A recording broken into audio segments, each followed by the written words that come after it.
Alors Louane, on va sortir un petit peu maintenant de l'histoire de l'Eurovision, raconter aussi un peu votre histoire à vous grâce à quelques extraits sonores. Voici le premier.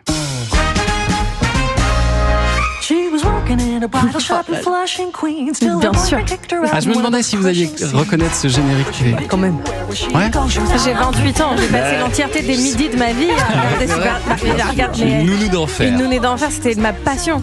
Moi, c'était mon crush d'ado. Je Et alors, comprends. si je vous passe mais ça ce quel matin, style. Bah, bien sûr. Mais quel Avec ses style. robes léopard. Si je vous passe ça ce matin, Louane, c'est parce que J'ai fait la connexion. vous l'avez la connexion. Oui. C'est parce que c'est votre nounou qui vous a donné envie de chanter vraiment. Enfin, en tout cas, qui a cru en vous. Qui La m'a même première. fait chanter. Hein. Ah ouais, c'est ça. On va même plus loin. La première fois de ma vie que je chante, c'est grâce à elle. Elle a senti que vous aviez un truc. Ouais. Et elle avait envie elle-même de devenir chanteuse.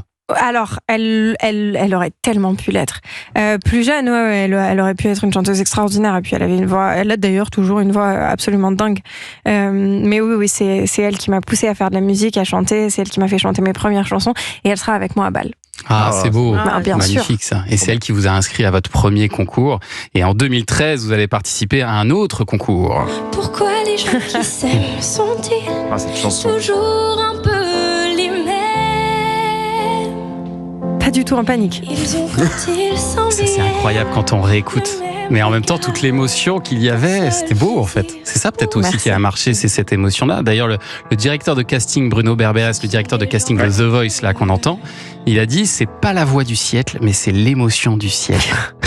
Ça peut être vexant, enfin c'est Non, un joli pas du compliment, tout. c'est un Moi, beau je préfère compliment. ça. Bah oui. Pas du très tout. beau. Parce que c'est ça incroyable. votre force quand même, Louane. Mais il a raison, hein. Je pense pas. Enfin, alors il a raison. Je pense pas particulièrement être la voix du siècle. Après, je pense Bon, pas il y a non une- plus il y a être de la voix. l'émotion Non, vous avez du une très siècle, belle mais ça, c'est très touchant. Et puis très vite, Louane arrive votre premier succès. C'est le jour 1, celui qu'on retient, celui qui s'efface quand tu me remplaces. Il était rayé l'album, nous, à la maison. Ah ouais, jour 1. Louane. Merci.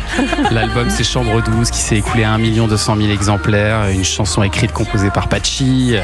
On a connu à la Starac, Starac, et qui est venu déjà ici, qui est un garçon génial. Et puis alors le deuxième Qui vient album. de sortir un album magnifique d'ailleurs. Ouais, on l'a reçu pour ça, excellent. Et puis alors le deuxième album, il y avait notamment ça. Est-ce que tu m'entends? Est-ce que tu me vois? Si t'étais là aussi carton, hein, avec aussi sur cet album Midi sur Novembre, chanson avec Julien Doré. Et puis arrive Louane, votre troisième album au style un peu différent. S'il te plaît, donne-moi ton cœur, Légèrement. donne-moi ce que tu as. Joie de vivre et encore un gros tube, Donne-moi ton cœur, écrite avec Damso, Ouais, écrite par Damso. par Damso. Alors petite évolution dans votre style, plus urbain, plus électro, un album certifié disque de platine. Mais alors vous l'avez presque vécu comme un échec cet album. Je l'ai pas vécu comme un échec. C'était particulier. Il est sorti en plein Covid. J'ai pas pu faire beaucoup de promos. C'était un moment compliqué pour toute l'industrie, hein, évidemment. Et c'est vrai que pour moi, c'est un moment particulier parce que très honnêtement, c'est un album où j'ai envie de tout faire et c'était peut-être pas la meilleure des idées à ce moment-là dans ma vie. Et à la fois, je l'ai fait et j'ai aucun problème et aucun regret avec ça. Mais c'est vrai que c'est un moment où, quand on écoute l'album, il est très éparpillé. Ah C'est oui. probablement celui de mes albums qui est le moins homogène. Vous êtes allé dans plein de directions. quoi. Ouais. Et c'était peut-être pas ce qu'il fallait faire à ce moment-là de ma carrière, mais c'est pas grave. Je l'ai fait et j'ai pas eu de. C'est votre histoire. Oui, bien sûr, et j'ai aucun regret et je suis très contente de tout ce que j'ai pu faire et de cet album aussi. Mais c'est vrai que c'était particulier comme album et comme moment, évidemment. Mais je pense qu'un jour, dans 10-20 ans, on se retournera en arrière et on regardera tous ces albums qui sont sortis pendant le Covid. Il y a eu plein de trucs hyper Ouais, intéressants.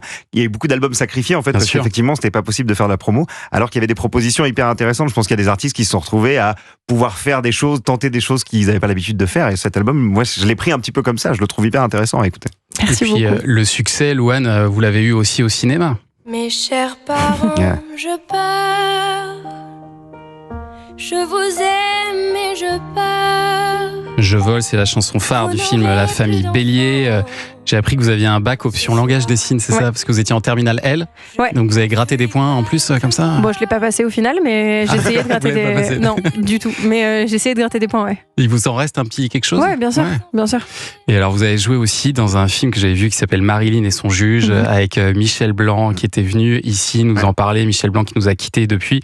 Et quand il était venu nous parler de ce film, et il nous a parlé aussi de la complicité que vous aviez eue tous les deux pendant le tournage. Écoutez. On a beaucoup ri pendant le tournage. On a beaucoup ri parce que Louane est marrante, parce qu'elle a de l'esprit, parce qu'elle est vive et qu'on s'entendait extrêmement bien. J'ai été très surpris par l'aspect extrêmement touchant du film et apparemment Loulou aussi, puisque Vous l'appelez Loulou. voilà, c'est Loulou et Michouich. puisque c'est comme ça, je t'appellerai Loulou. Donc on s'est un petit peu tombé dans les bras à la fin. Ouais. On était autant émus l'un que l'autre. Et je crois qu'il a fini par aimer son surnom même. Hein. Ouais. C'était un beau tournage. Ouais, c'était incroyable. Vous avez beaucoup appris aussi auprès de lui parce que c'est un immense acteur, Michel Blanc. Ouais, j'ai même appris plus de la vie, en fait, Ouais. avec lui. En plus, c'était un moment hyper intense dans ma vie perso aussi et il a été extraordinaire avec moi. Le grand Michel Blanc qui nous manque à tous. Et ça y est, c'est déjà la fin avec Louane. C'est l'heure de se séparer. Mais merci d'avoir été avec nous Merci à vous. ce matin. Louane, est vraiment bonne chance pour l'Eurovision. On va réécouter un petit coup de maman quand même. Est-ce que vous l'avez encore en machine? Maman, c'est le titre que vous allez défendre à l'Eurovision le 17 mai en Suisse et ce sera à suivre en direct sur France 2. C'est sûr qu'on sera tous devant notre écran. Il y a une chose qui est sûre, c'est que je pense que la France entière va vous regarder ce soir-là et être derrière vous, Louane. Donc on vous envoie toutes les bonnes ondes du monde. Merci d'être venu ce matin. beaucoup, On peut bien dire sûr. merde ce matin. Je prends. On peut dire merde. Je prends. Merde. Merde, ouais.